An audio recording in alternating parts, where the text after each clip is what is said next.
Diqqat! Shoshilinch tezkor xabar. 1 va 2 avgust kunlari dam olish kunlariga to'g'ri kelganligi uchun avgust oyining pensiyasi kechiktirilishi e'lon qilindi. Barcha pensionerlar videorolikni o'tkazib yubormasdan oxirigacha ko'rishingiz shart. Assalomu alaykum, hurmatli tomoshabinlar. Eng so'nggi va muhim xabarlarni doimo birinchilardan bo'lib kuzatib borish uchun like va obuna bo'lish tugmachasini bosib qo'yishni unutmang. Like bosgan insonning qo'llari Ka'batullohning devorlarini ushlasin. Diqqat! Avgust oyi pensiya to'lovlarini qachon kartaga tushiriladi? O'zbekistonda 1 va 2 avgust kunlari dam olish kunlariga to'g'ri kelganligi sababli avgust oyi pensiya to'lovlari bo'yicha ayrim fuqarolarda savollar yuzaga kelmoqda.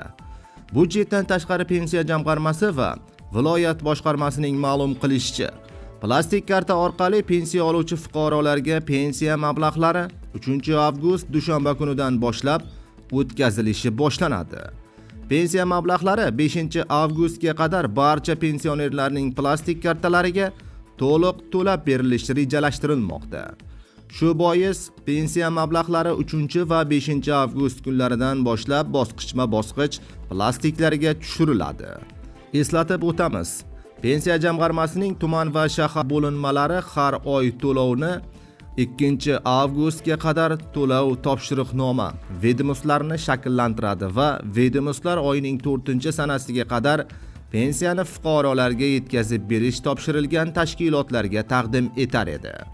Mazkur avgust oyida esa 1 va 2 sanalar shanba va yakshanba dam olish kunlariga to'g'ri kelganligi sababli ushbu pensiya mablag'lari 3 avgustdan boshlab fuqarolarning plastik kartalariga tushirilishi rejalashtirildi.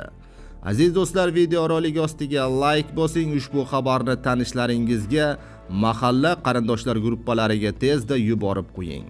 Pensionerlar ziq bo'lib pensiyasini kutib o'tirmasin. Ertaga 3 avgust dushanba kunidan boshlab plastiklariga tushiriladi.